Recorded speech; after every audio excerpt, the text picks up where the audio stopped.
আমাদের অরিজিনাল লড়াই BJP CPM কংগ্রেসের সাথে।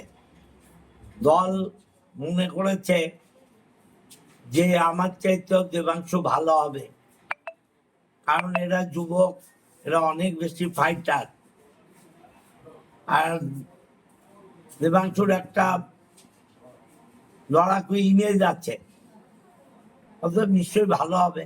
দল মনে করেছে এখানে বিজেপিকে হারাতে গেলে আমাদের চাইতেও দেবাংশু জোরদার শক্তিশালী প্রার্থী হবে, তাই ওকে দিয়েছে। আমাদের অরিজিনাল লড়াই তো বিজেপির সঙ্গে, তো বিজেপিকে যে হারাতে পারবে দলনেত্রী তার কথাই ভেবেছেন, দিয়েছেন ওকে, সবাই আমরা করব। না, আমার সাথে কিছু কথা হয়নি। কথা বলার প্রয়োজন আছে নাকি? যেখানে দিদিমণি অভিষেক সিদ্ধান্ত নিচ্ছে, এরা দলের সর্বময় কর্তা, আমরা তো চুনোপুটির লোক, আমাদের সাথে কেন কথা বলবে বলুন? কোনো জায়গায় মনে হয়েছে যে আপনার খামতি ছিল এই বিধানসভায়? নিশ্চয়ই খামতি আছে, খামতি না থাকলে আমাকে দেবে না কেন? আমি যেটা মনে করছি খামতি নেই, ওরা মনে করছে খামতি আছে। নিশ্চয়ই খামতি আছে, না হলে 3 বার দিল, এবার দিল না কেন? আচ্ছা, অসুবিধা নিশ্চয়ই কোথাও ছিল।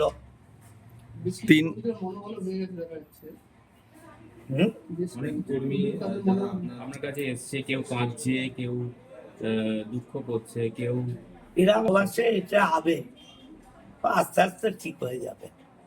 শুধু 3বারের বিধায়ক নয়, প্রথম থেকে মমতা ব্যানার্জির ছায়া সঙ্গে কোনো জায়গায় কি মনের কোনো একটু কষ্ট হচ্ছে? না না, আমার কোনো কষ্ট নেই। এত মানুষের মধ্যে 3 বার আমাকে টিকিট দিয়েছে, এরা বাবার কি, আমার কতটুকু আমার ক্ষমতা আর কতটুকু আমার যোগ্যতা। আমার যোগ্যতার বাইরে দল আমাকে দিয়েছে, অনেক দিয়েছে, থ্যাঙ্কস টু দল। 2011 লড়াই তো আরো বেশি কঠিন ছিল, তখন আপনি দলের কাণ্ডারি ছিলেন চুঁচুড়া বিধায়ক হিসেবে। অভিষেক এবং দিদি মনে করেছে আমার চাইতে দেবাংশু বেটার হবে, ওকে থ্যাঙ্কস, ধন্যবাদ জানালাম দলকে। লড়াই তো হবে বিজেপির সাথে। কোথাও কি আবেগপ্রবণ হয়ে পড়ছেন? না না, কোনো আবেগের প্রশ্নই নেই, কোনো আবেগের প্রশ্ন নেই। ছেলেরা এসছে, মেয়েরা এসছে, কান্নাকাটি করছে, স্বাভাবিক। আমি তো বড়, আমার সেটা কষ্ট হচ্ছে, দিস না, এর বেশি কিছু নয়। এতদিন ধরে মানুষের সঙ্গে ঘুরেছেন, মানুষের কাছে গেছেন, সেই সময়টা কিভাবে পূরণ করবেন? বই আছে, ক্লাব আছে, এই তো আমার সুইমিং ক্লাবের প্রেসিডেন্ট বাড়িতে এসে বসে আছে। ক্লাব করব, মাঠ করব, বই পড়বো, সময় কাটাবো, আর নিশ্চয়ই একদম তো বেকার হয়ে যাব না। যদি মনে করি আবার উঠে নামবো, প্র্যাকটিস করব।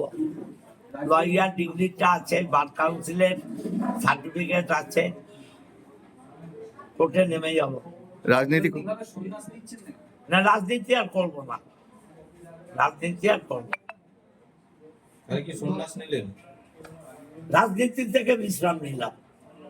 দল যদি কাজ করতে হলো তবে দল কাজ করতে বললে কোরআনকে করতে হবে নাকি? আমি কার ঠিকা চাকর নাকি?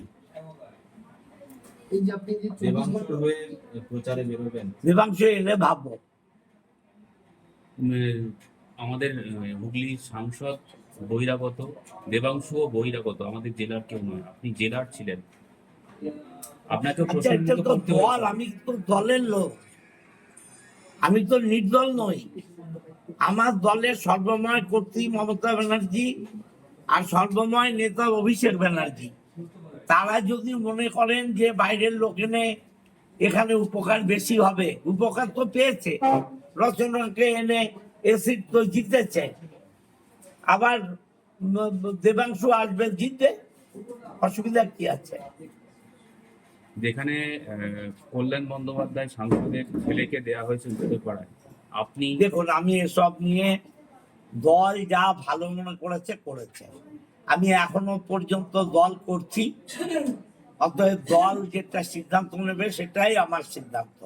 যখন আমি বলবো দল আর করছি না, তখন অন্য কথা বলবো।